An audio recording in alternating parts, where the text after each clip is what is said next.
Oke, bismillah, kita akan lanjutkan bagian yang keempat setelah tadi refrigerannya keluar dari kondensor, yaitu setelah berada di poin 4. Ya, setelah dia mengalami fase cair jenuh, kemudian si refrigeran ini akan mengalir melalui katup ekspansi. Nah, namanya saja ekspansi itu prinsipnya sama seperti turbin tapi beda ya. Artinya ekspansi di sini adalah dia mengalami penurunan tekanan ya. Kalau turbin itu mengalami penurunan tekanan dan dia menghasilkan kerja, tapi kalau di katup ekspansi tidak ya. Kita lihat di sini di katup ekspansi kita anggap tidak ada perpindahan panas yang masuk dan keluar. Meskipun begini, selama proses dari 4 ke 1, di mana di poin 4 ini suhunya lebih tinggi daripada suhu lingkungan sekitar dan lebih tinggi daripada suhu objek yang didinginkan, ya itu memang terjadi perpindahan panas ke lingkungan gitu loh. Tetapi ketika sampai di poin sini misalnya, di titik sini misalnya suhu objek yang ingin didinginkan, justru berbalik, panas berpindah dari objek ke refrigeran yang ada di katup ekspansi ini ya. Sebenarnya katup ekspansi itu nanti mengalir melalui pipa-pipa kapiler juga. Nah, sehingga kita bisa menganggap bahwa delta dari perpindahan panas ketika masih suhunya tinggi itu ke lingkungan atau ke udara sekitar, ketika sudah sampai suhunya rendah, dia malah terjadi perpindahan panas dari udara sekitar, dalam hal ini objek ke sistem katup ekspansi di sini, sehingga kita akan menganggap bahwa tidak ada perpindahan panas di sistem ini. Kemudian juga tidak ada kerja, ya meskipun tadi sama-sama ekspansi. Kalau turbin itu menghasilkan kerja keluar, gitu ya. Kalau di katup ekspansi ini tidak menghasilkan kerja dan dia secara teoretik terjadi secara isentalpik.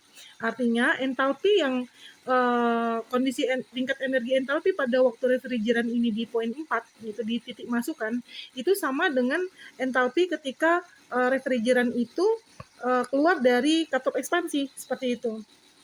Makanya grafik kerjanya tidak seperti yang ini ya, ini kan lurus begini. Kalau di diagram TS dia melengkung mengikuti nilai grafik entalpi yang sama. Sehingga kalau Anda lihat di sini entalpi dari H1 itu sama dengan H4. Artinya entalpi keluaran dari si katup ekspansi, maaf di sini ya. Katup ekspansi itu di poin 1 itu kan keluarannya katup ekspansi.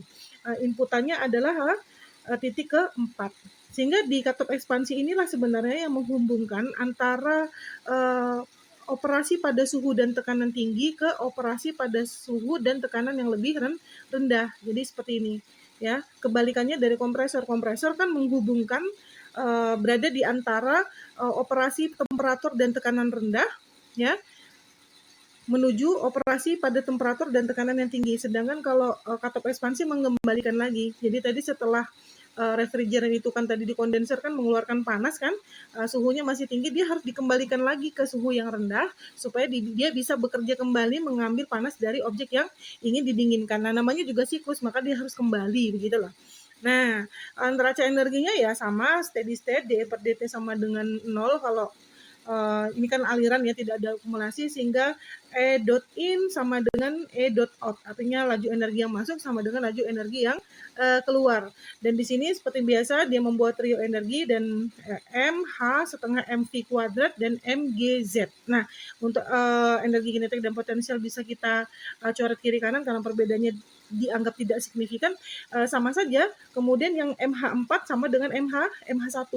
Nah, jadi kalau neraca energinya sih hanya mengatakan bahwa di katup ekspansi nilai entalpinya adalah konstan. Seperti itu sebenarnya.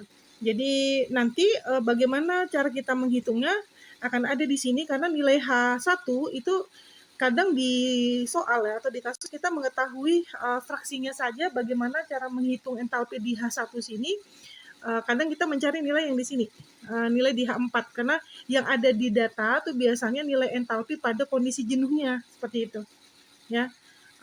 Saya harap sudah bisa mengerti ya, ini adalah siklus refrigerasi dari perjalanan melalui 4 pos atau 4 komponen ini, dari evaporator ya, 1 ke 2 ya, kemudian kompresor naik tekanannya, suhunya naik begitu.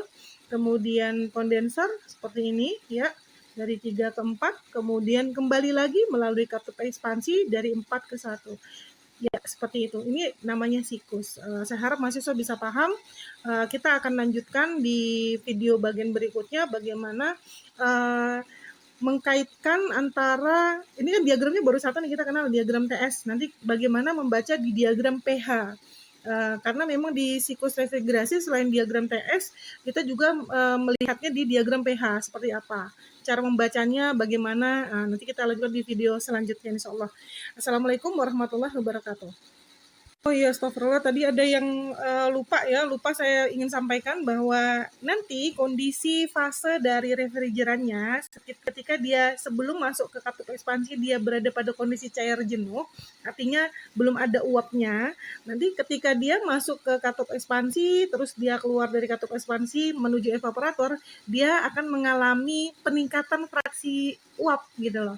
Jadi dia mengalami penambahan jumlah uap, ya, tetapi suhunya turun dari T4 menuju T1, jadi turun gitu ya. Kemudian tekanannya juga mengalami penurunan, sehingga dia X-nya atau fraksi uapnya itu tidak sama dengan 0, tapi di tengah-tengah, sekian persen gitu. Sudah mulai ada uapnya. Jadi kan kayak yang kemarin yang evaporator itu sebelum masuk kan refrigerannya sudah mengalami fase campuran gitu. Jadi ada liquidnya dan ada gasnya, ada cairnya dan ada gasnya. Seperti itu ya. Jadi tidak selamanya untuk membuat sebuah fluida itu mengalami penambahan uap itu dengan memanaskan ya, kita bisa juga dengan melakukan ekspansi di sini ternyata ya. Jadi mengalami penurunan suhu dan mengalami penurunan tekanan. Ya, gitu aja deh. Fasenya cukup kayaknya.